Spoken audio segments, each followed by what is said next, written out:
wanted to get my eyebrows done somehow, some way. I wasn't sure entirely if it was going to be like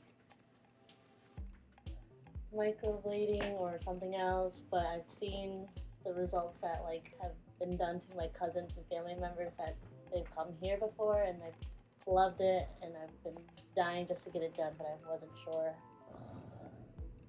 quite a long time. I have never really had any eyebrows at all, just nothing. And then as I got older lately, my alopecia's been messing around with my eyebrows, so I have like a whole splotch of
love with my eyebrows. I've been wanting this for so long, very long, and I've had always little blocks for eyebrows and I couldn't make them like strokish at the very beginning.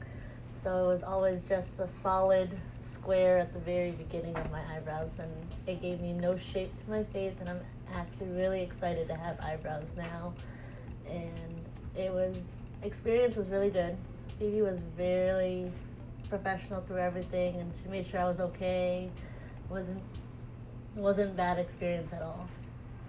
I recommend getting this done, especially Phoebe in general. She was really good. I have alopecia, so I've had it for 13 years now, and I've always had little splotches on my eyebrows missing, and it was one of my biggest insecurities. So I always tried to draw them in. I wouldn't leave my house without eyebrows on. So honestly, now that I'm getting them done and I have them done, and I'm kind of excited to go out into the world and show who I can be without little insecurities. So if you have it, you should try it, because I honestly fell in love with them the moment I saw my eyebrows.